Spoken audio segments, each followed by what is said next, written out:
Saya ingin bertanya Pak Ustadz, jadi yang pertama, sholat sunat subuh itu katanya dunia dan sisinya. Terus kalau kita sholatnya di rumah, itu sama nggak? Itu yang pertama. Yang kedua, wudhu. Kalau berwudhu, kita sudah wudhu, terus menyentuh istri kita, apakah itu batal Pak Ustadz? Terima kasih. Wassalamualaikum warahmatullahi wabarakatuh.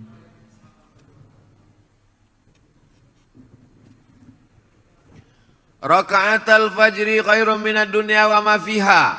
2 rakaat qabliyah subuh lebih baik daripada dunia seisinya. Disebut dia dengan raka'atul fajri, disebut dia dengan rakaat qabliyah subuh. Bagi yang pakai usolli sunnatas subhi raka'ataini qabliyatan. Waktunya dari azan sampai ke iqamat. Jadi kalau bangunnya itu sudah azan subuh, dia di rumah, apakah dia langsung sholat subuh atau qabliyah subuh? Qabliyah subuh dulu. Andai terbangunnya itu sudah terlambat, apakah hilang waktu qabliyah? Tidak. Andai dia di masjid, masuk ke dalam masjid, tiba-tiba iqamat. Qad qamatis salatu, qad qamatis salah. Allahu akbar, Allahu akbar, la ilaha illallah. Dia langsung sholat subuh. Setelah sholat subuh, dia qabliyah subuh. Qadha diganti qabliyah subuh. Satu-satunya solat qabliyah yang diganti Nabi adalah qabliyah subuh. Saking pentingnya qabliyah subuh. Rakaat pertama ayatnya qul ya ayyuhal kafirun. Rakaat kedua ayatnya qul huwallahu ahad.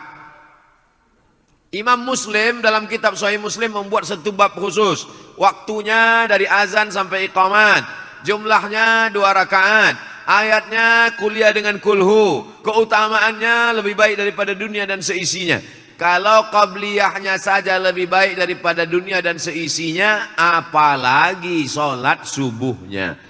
Jadi dilaksanakan di rumah hukumnya boleh. Qabliyah itu tidak hanya di masjid saja. Lau ya'lamuna ma fil atamati was subhi. Seandainya mereka tahu pahala sholat subuh berjamaah dengan sholat isya berjamaah, la atauhu mahabwan. Mereka akan datang walaupun merangkak. Kenapa mereka tak tahu? Karena Allah tak kasih tahu. Allah mau kasih surprise bagi mereka yang datang sholat subuh berjamaah. Ini tentang qabliyah subuh.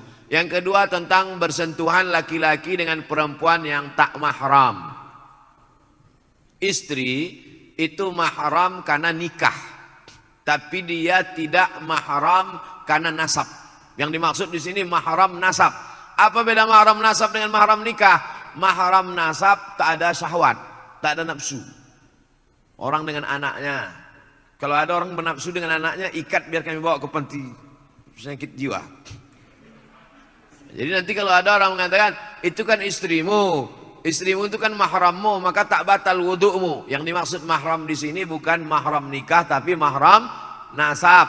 Yang tak batal itu dengan anak, dengan emak, dengan adik emak, dengan perempuan yang mahram karena nasab tadi, bukan karena mahram karena nikah. Nah, setelah jelas itu, setelah jelas mahramnya beda, baru saya jelaskan menurut mazhab.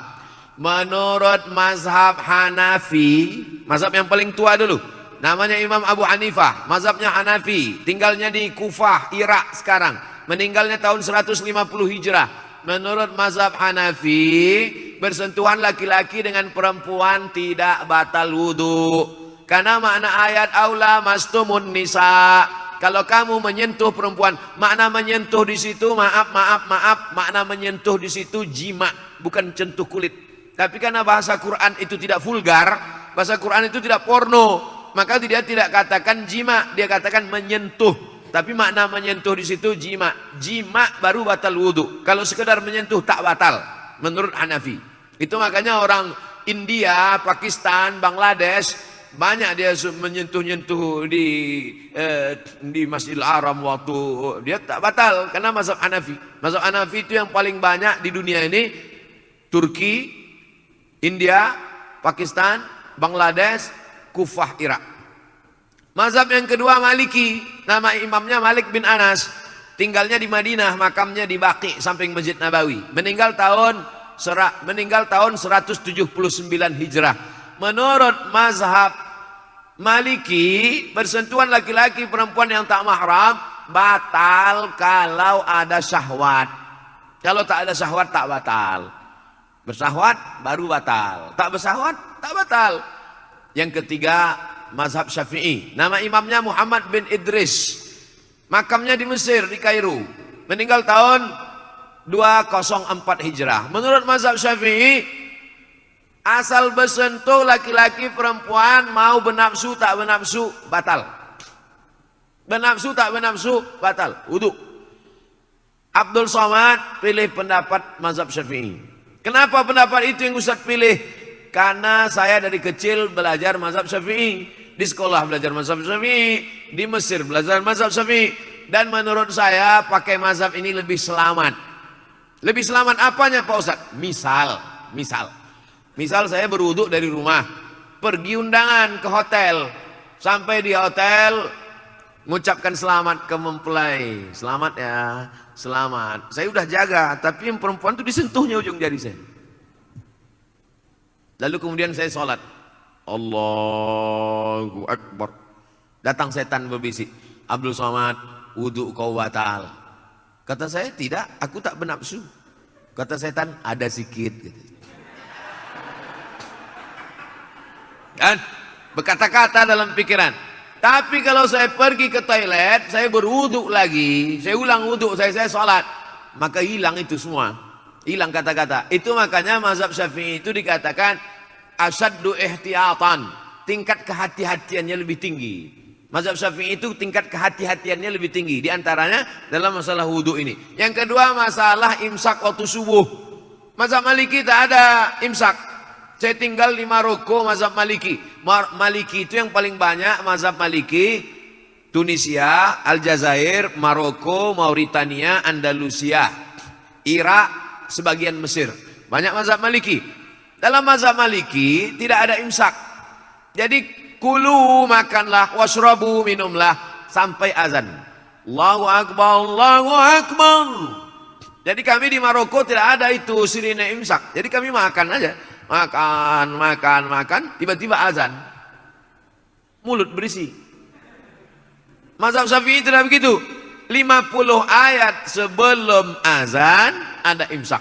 Jadi waktu itu belum ada jam, maka dipakai 50 ayat. Setelah dihitung-hitung 50 ayat itu diagak-agak lebih kurang 10 menit. Itulah maka ada imsak di tempat kita. Kalau hidup lampu.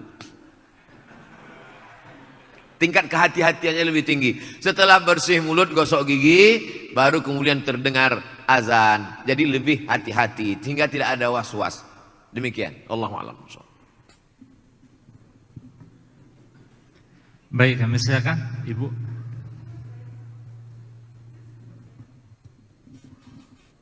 Assalamualaikum warahmatullahi wabarakatuh. Mau bertanya Ustadz Abdul Somad, begini Ustadz, kita kan sebagian besar dari pegawai PLN ini sudah dipotong zakat penghasilannya ya Ustadz ya. Nah mungkin sebagian besar dari kita misalnya bisa menyimpan dari tabungan yang dari penghasilan yang kita sisihkan itu berupa tabungan, apakah itu berupa tabungan di bank ataupun emas. Nah apakah itu ketika sudah mencapai nisabnya lagi 85 gram, apakah itu kita juga wajib kembali untuk mengeluarkan zakatnya atau seperti apa Ustadz? Terima kasih. Assalamualaikum warahmatullahi wabarakatuh.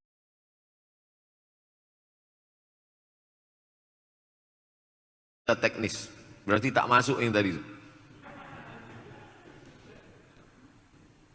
Kita hitung mudah dari Januari lah ya. Januari, kita hitung mudah dari Rabiul Awal, bulan Maulid.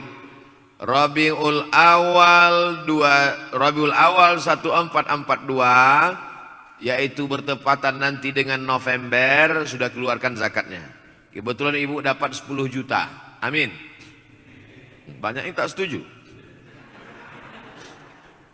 10 juta 250 ribu, 10 juta 250 ribu, 10 juta 250 ribu, 10 juta 250 ribu. Dari November, dari Rabiul Awal November.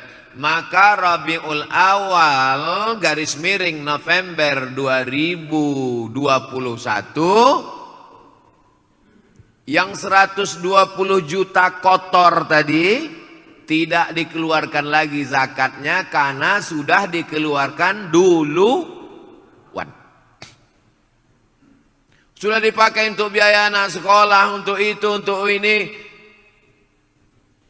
Yang kalau kotornya itu 120 juta karena 1 bulan 10 juta, maka tinggal berapa di situ tidak ada lagi zakatnya karena sudah dikeluarkan duluan.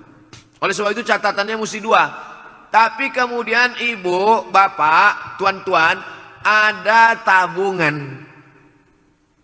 Maka yang pendapatan setahun tadi menggabung ke tabungan. Berapalah sisanya dari bayar itu, bayar ini, makan itu, makan ini habis. Tersisa misalnya 30 juta. Ternyata di dalam tabungan itu ada 70. Tambah 70 tambah 30. Maka menjadi 100. Yang tabungan itulah yang dihitung dalam simpan per tahun. Kapan mulai menghitung startnya itu? Setelah dia mencapai nisab 85 gram kali 1.085 juta. Jadi misalnya ada uang tersimpan yang bukan termasuk yang setahun yang sudah dikeluarkan tadi. Ada uang tersimpan di situ sekitar 70 atau sekitar berapa? Belum ada zakatnya karena baru 70. 80 belum juga ada zakatnya. Begitu mencapai ambang batas 85, 85, catat kapan dia mencapai 85. Mencapai 85 kebetulan pas 1 Idul Fitri. 1 Idul Fitri 85. Simpan setahun barulah keluar zakatnya. Ini tentang masalah tabungan. Selesai masalah tabungan. Kalau begitu ada 2 catatan. Ada gaji yang dikeluarkan duluan, ada tabungan uang simpanan yang memang tidak diganggu-ganggu. Pertanyaan yang kedua tentang emas. Bapak ibu yang menyimpan emas dalam bentuk batangan, emas antam atau mini gold atau dalam bentuk dinar yang bukan perhiasan, maka dikeluarkan zakatnya 2,5% setelah disimpan selama setahun. Dapat uang, beli antam 5 gram. Dapat duit, beli antam 10 gram. Dapat duit, beli mini gold. Dapat duit, beli. Tapi bukan perhiasan. Ketika dia mencapai 85 gram, catat. Sudah mencapai 85 gram tanggal sekian. Tanggal ini penting. Setelah setahun disimpan, keluarkan zakatnya 2,5%. Tahun berikutnya 2,5%. Tahun berikutnya 2,5%. Kalau menjadi 100 gram, keluarkan 2,5% dari 100 gram. Menjadi 300 gram, keluarkan 2,5% dari 300 gram. Ini emas batangan yang bukan emas perhiasan. Sekarang pembahasan emas perhiasan. Gelang, anting, subang, perhiasan. Emas perhiasan 2 pendapat ulama. Pendapat pertama, emas perhiasan dikeluarkan zakatnya sekali seumur hidup. Pendapat Imam Ahmad bin Ambal, mazhab Ambali. Maka balik dari sini, ambil gelang, subang, rantai, anting, gelang kaki, gelang leher, semua, gelang tangan, hitung sekali seumur hidup 2,5%. Ini zakat ini pendapat pertama. Pendapat yang kedua, pendapat kedua mengatakan perhiasan emas tidak ada zakatnya sampai nisabnya 200 keping. Kalau zakat normal tadi 20 keping. Kalau zakat perhiasan 200 keping. 200 keping itu 850 gram. 850 gram itu sekilo kurang seon setengah. Jadi kalau ada anting-anting ibu beratnya sekilo kurang seon setengah, asal dipakai undangan merah muka menahankan sakitnya, itu baru dikenakan zakat. Saya ulang sekali lagi, zakat perhiasan emas 2 cara, 2 pendapat. Pendapat pertama, dikeluarkan sekali seumur hidup. Pendapat yang kedua, tidak ada zakatnya sampai 850 gram sekilo kurang seon setengah. Saya pakai pendapat yang pertama. Saya condong pada pendapat yang pertama, keluarkan zakatnya sekali seumur hidup. Tapi kalau banyak, keluarkan tiap tahun. Cobalah hitung di rumah sendiri, kalau emasnya banyak, sekilo 2 kilo, nah itu keluarkan setiap tahun. Tapi kalau emasnya sedikit, keluarkan sekali seumur hidup. Karena kalau ditunggu sekilo kurang seon setengah, tak akan seumur hidup tak bayar zakat. Wallahu a'lam. Jelas kan?